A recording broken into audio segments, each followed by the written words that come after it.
Van a pasar por acá, por Infobae al amanecer, y estamos con uno de los miembros más importantes de La Libertad Avanza, que además, había adelantado este dato, fue ministro, 2 años, ministro de Defensa, hoy es diputado nacional. Le agradecemos estar con nosotros a Luis Petri. Luis, bienvenido. ¿Qué tal, Nacho? ¿Cómo están? Muy bien, muy bien. ¿Cómo andan? Muchas gracias por madrugar. No, por favor, un placer estar acá. ¿Qué significa para el oficialismo que hoy, si nada cambia, que creo que nada va a cambiar, va a tener finalmente reforma laboral? Estamos cambiando la historia de la Argentina, definitivamente. Este es un gobierno reformista.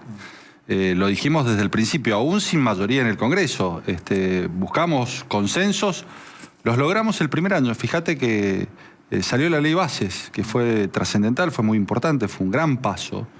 Pero posteriormente llegó el 2025, llegó ese clima electoral que enrareció el Congreso, que lo transformó en un Congreso tirapiedras, que boicoteaba las políticas de gobierno. Ahí les entraban todas las piñas. Bueno, ellos tenían, vos imaginate, nosotros teníamos muy poquitos legisladores, tanto senadores como diputados, y lógicamente en ese contexto ellos buscaban quebrar el principal activo del gobierno, que era el superávit, abrazándose a causas nobles.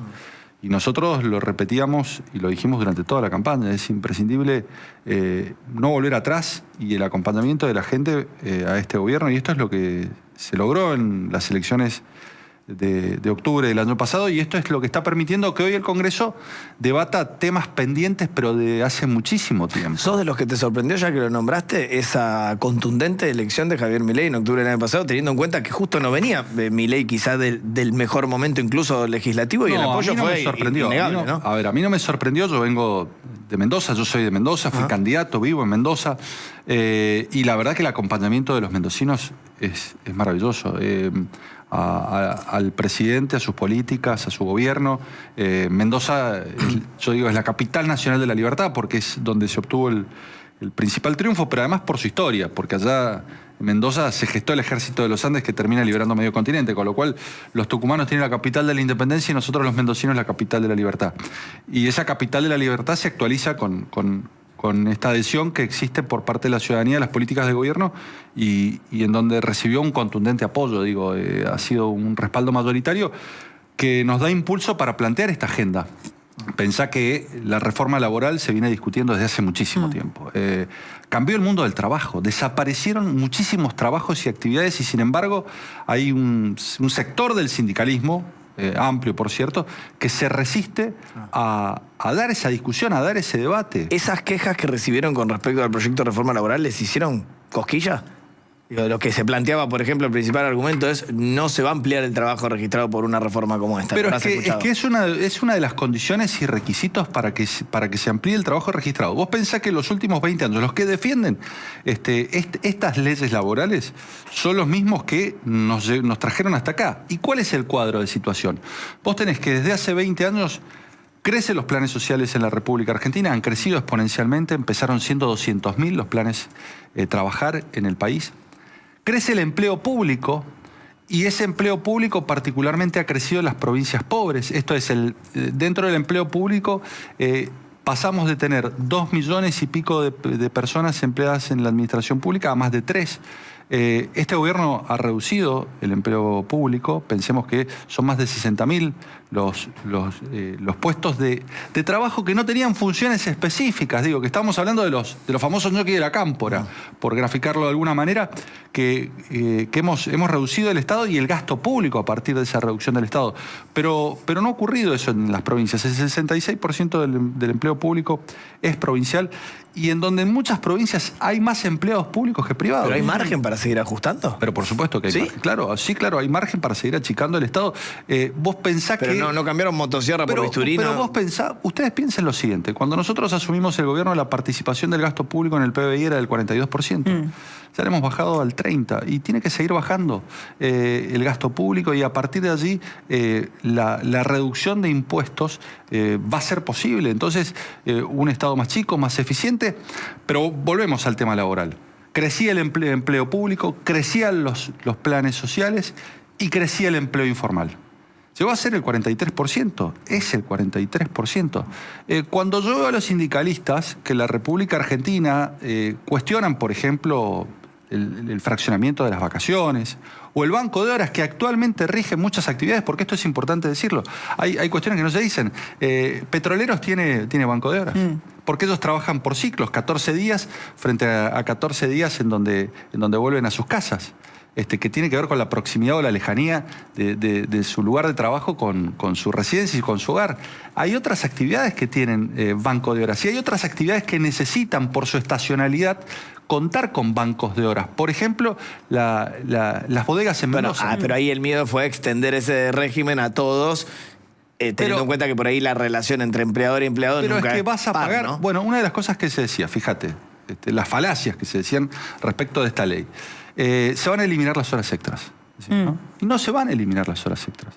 Las personas van a trabajar 8 horas, van a tener que trabajar 48 horas máximo a la semana, con 35 horas de descanso y con 12 horas entre jornada y jornada. Pero Luis, eso no se modificó. Si vos, por ejemplo, hoy tenés un régimen de trabajo en estas actividades donde no está legitimado, regulado, lo que se llama y se conoce como banco de horas, a partir de la ley, si a partir de mañana, con la sanción, yo trabajaba 8 horas y paso a trabajar algunos días 12 horas, vas a esas poder 4 compensar. Horas las puedo compensar. Claro, pero la hora extra no la voy a cobrar. Pero la vas a poder compensar. Lo que en el cálculo global vos no te vas a pasar de esas 48 horas semanales. Pero sí desaparece el pago de hora todo extra. Lo que exceda las 48 horas lo vas a pagar como hora extra, básicamente. Y además se va a tener que acordar.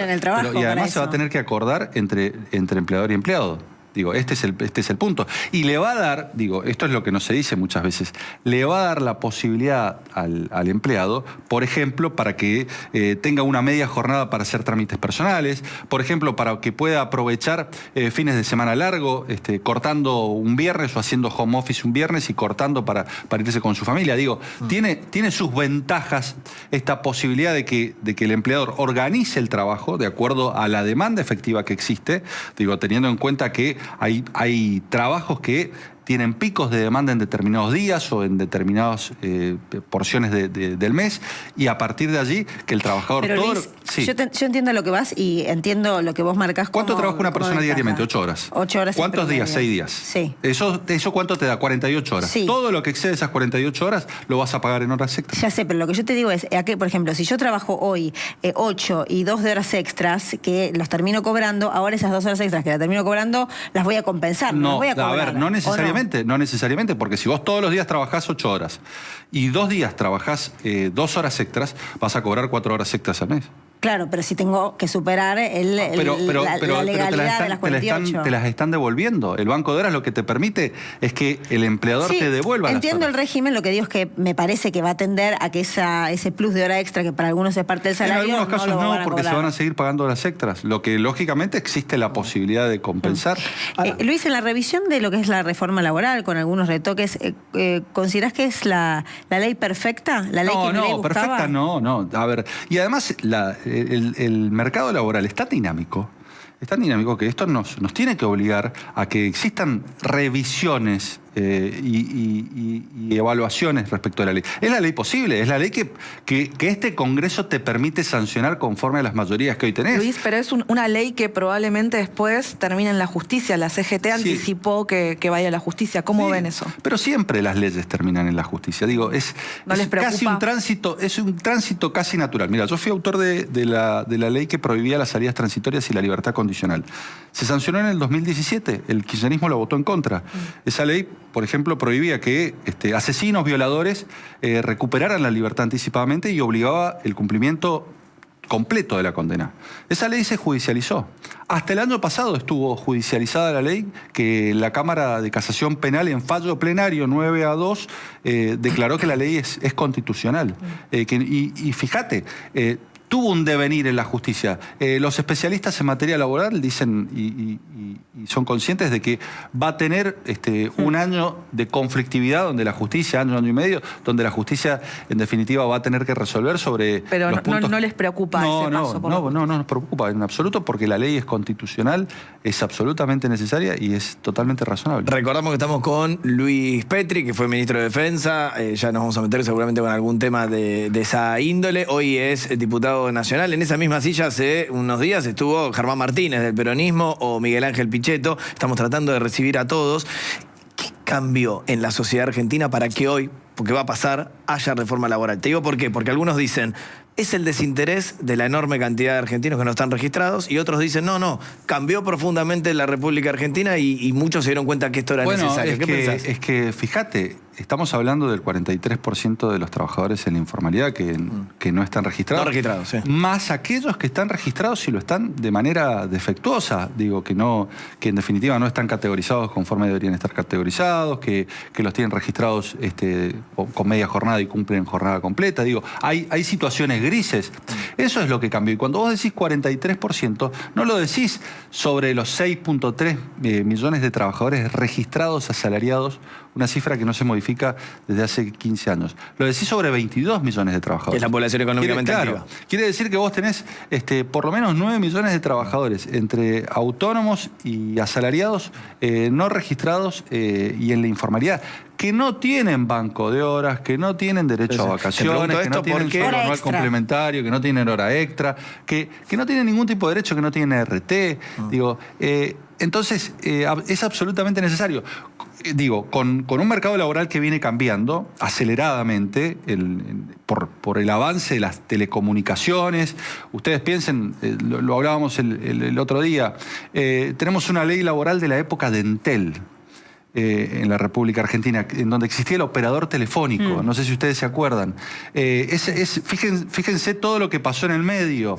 Llegaron los teléfonos, llegaron las cabinas de teléfono a la República Argentina, se privatizó Entel, llegaron compañías, posteriormente llega la telefonía celular, llegan las cabinas telefónicas, ustedes se acuerdan, los locutorios, ¿se acuerdan? Sí, claro, claro que sí. Avanzan en los 90 Internet con todo lo que eso supuso para el mundo del trabajo. Bueno, le digo algo, con ese criterio ya hay que pensar cómo a partir de la instalación de la inteligencia artificial el cambio vertiginoso, las leyes lo tienen que acompañar. Se masifica el uso de Internet y telefonía celular, desaparecen los ciber, desaparecen los locutorios, desaparecen los videoclubs. Fíjense cómo ha ido cambiando y ahora aparece la inteligencia artificial y las economías del conocimiento. ¿Y en ese contexto no debería haberse mantenido el teletrabajo? Digo, como algo que medio llegó para bueno, pero quedarse. sí se puede, pero es que se puede seguir pactando. El punto es esa regulación que se generó que no dio los resultados esperados. Digo, esto no significa. ¿No te gusta el teletrabajo? No, sí, me parece que es una gran modalidad. Y que ahora, el punto es si la regulación en definitiva cumplió con el objetivo o no, si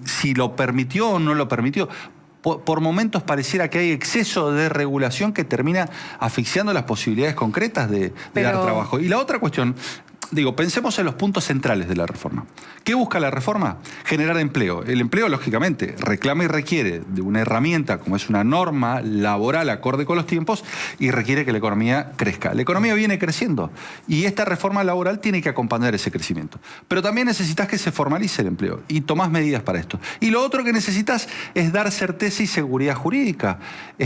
Y acá se mete la cuestión de la industria del juicio, que es clave resolver porque termina siendo un embudo y un freno a la generación de empleo en la República Argentina, la avivada de algunos. Porque la inmensa mayoría de los trabajadores quiere conservar su laburo, quiere trabajar todos los días, y lo que no quiere es perder su trabajo. Ahora, pero el argumento de que se va a poder consensuar con el empleador, vacaciones, banco de horas, todas estas cuestiones que están mencionando, ¿no consideran que puede haber cierta asimetría entre la persona que trabaja y el empleador a la hora de negociar estas cuestiones? No, a ver, porque vos pensá lo siguiente. Más del 90% del empleo en la Argentina es de pymes, en donde hay una estrecha relación entre el trabajador y el empleado. Digo, son pequeñas y medianas empresas donde prácticamente forman un scrum, un grupo humano que quiere sacar adelante a la empresa y en donde todos saben en qué momentos uno se puede tomar vacaciones y no afecta el normal desenvolvimiento y en qué momentos no. Con lo cual, digo, no se va a plantear estas... puede darse en alguna situación particular, pero no debería darse en la inmensa mayoría de las empresas argentinas que son pequeñas y medianas. ¿Cuánto es Luis Petri con nosotros? Digo, para ir saliendo de a poquito de la reforma laboral y aprovechar el tiempo porque hay muchos temas para preguntarte. ¿Cuánto el gobierno está preocupado u ocupado por lo que se llama la microeconomía? Bueno, a ver, el presidente siempre lo dice, el presidente está preocupado por la economía. Y para tener una micro sana, tenés que tener una macro sana. Son dos conceptos inescindibles. No hay una micro saludable con una macro desordenada e incendiada en la República Argentina. Pero puede ser que hoy la macro esté más ordenada y la micro es condición esté teniendo necesaria problemas. porque están totalmente unidas una de la otra. Si vos tenés, por ejemplo, alta inflación. A ver, yo te voy a poner el ejemplo de mi provincia porque lo conozco a la perfección. Hace 2 años, cuando vos hablabas con los actores productivos de la provincia, en muchos casos es una provincia que produce mucho y es exportadora, ¿no? Casi 1.000 millones de dólares la industria vitivinícola exporta todos los años. Hay que ampliarlo. Porque, por ejemplo, tenemos más hectáreas que Chile cultivadas, pero exportamos la mitad. Pero ¿qué te decían? Tenemos inflación. Te decían, tenemos inflación. Lo estamos resolviendo. Tenemos leyes laborales que no te permiten la contratación y luchamos con los planes. Particularmente las economías regionales tenían un competidor que eran los planes sociales a la hora de tomar empleo y el miedo a perder el plan a aquella persona que iba a cosechar o eventualmente. Estamos resolviendo la reforma laboral y la cuestión de los planes. Queremos importar materias primas y tenemos un CIRA. ¿No? Tenemos que ir al CIRA, tenemos que ir a que nos habiliten la importación de las levaduras para el vino, de los toneles, de las botellas. Tenemos que importar y un funcionario de turno, nos habilita o no la exportación de acuerdo a la cara del cliente. No tenemos tratados de libre comercio.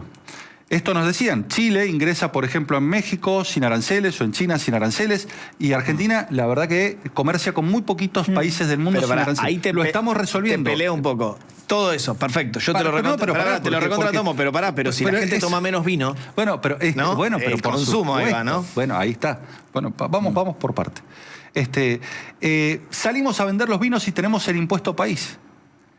Donde nos cobran por salir a vender en ferias internacionales el vino argentino, que es bebida nacional. Fíjate, todas estas cuestiones que eran planteos legítimos y genuinos, ¿cómo las hemos resuelto? Ahora, vos me decís, ¿cae el consumo del vino? Sí, efectivamente cae.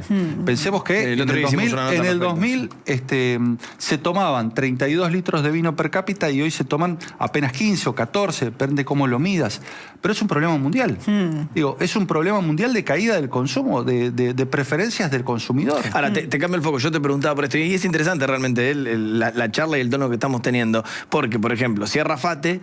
Y lo que dice, en general, corregime si me equivoco, el presidente es, bueno, igual esto cuando se reconvierta en otra cosa, va esta demanda laboral que queda dando vuelta, va a poder acomodarse. Mira, en Mendoza, la pregunta es, ¿en el camino te preocupa o les preocupa eso? Vamos con FATE porque es importante, es interesante. Sí.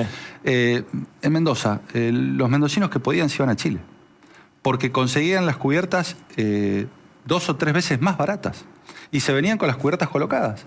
La verdad que existió un régimen protectorio y en donde, a confesión de parte, relevo de prueba, ellos mismos confesaron creo que eso es innegable. Estaban robando, que cobraban 3 o 4 veces si les más. preocupa la transición entre un modelo y el otro, ¿no? En esto de, bueno, a ver, pero la gente que queda dando vueltas en el medio. Todos los que tuvieron sectores protegidos, ¿no?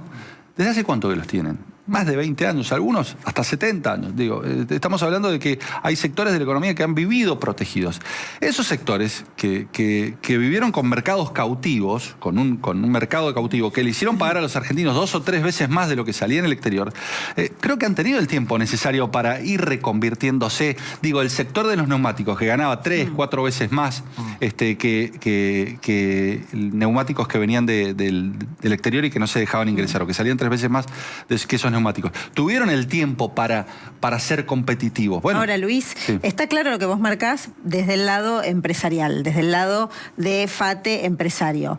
La pregunta es, ¿ustedes dentro del Congreso están pensando algún tipo de medida para en este proceso de transformación hacer algo con aquellos que empiezan a quedarse sin trabajo, con el mercado de trabajo, porque el desempleo empieza a sentirse sobre todo en algunas empresas que empiezan a despedir gente? No, porque, a ver, vuelvo, el desempleo ha bajado. El desempleo ha bajado, 6.3. El desempleo ha bajado en la República Argentina respecto de la última cifra que se conoció. Lógicamente, se produce un proceso de reconversión donde abren empresas, cierran otras. Digo, abren sectores, cierran otros sectores. ¿crees que hoy no es un problema? Hay sectores que se están recuperando más fuertemente. El agro, por ejemplo, se recupera. Minería, sectores energéticos, petroleros. Digo, a ver, lógicamente, esta reforma... Perdón, Luis, lo centralizo en vuelvo, sobre todo esta en la reforma va a industria. permitir, digo, ¿qué medida estamos tomando? Y esta reforma laboral va a permitir la generación de puestos de trabajo. Digo, una economía sana, una economía que baje impuestos, una economía que el costo del Estado se reduzca, una economía que resuelva el problema de la inflación, con un gobierno que mantiene el superávit, esto es, lo que recauda es más de lo que gasta. Claramente, nosotros estamos dando todas las señales para que se generen puestos de trabajo. Lo que no podemos es volver al pasado. Y no podemos decidir beneficiar a un sector en detrimento de otro. Luis, sos diputado, va para allá la modificación de la ley de glaciares. ¿Están los votos? Sí, esperamos que estén y lógicamente hoy el Senado baja del régimen de imputabilidad, trata de reforma laboral y a nosotros nos tocará tratar la ley de glaciares. 14 años, porque es un tema en el que te metiste mucho en cuanto a baja de imputabilidad. ¿Te parece un número razonable entre todo lo que se negoció? De 16 a 13, después Mira, 13 a 14. En el mundo, a ver, vos tenés países como Brasil que establecen responsabilidad juvenil a partir de los 12 años, tenés Uruguay en 13, tenés a Chile en 14, 40 países han definido 14 años la edad de imputabilidad. La Convención de los Derechos del Niño pone un solo requisito a la hora de legislar en materia de responsabilidad penal juvenil y es que se fije la edad.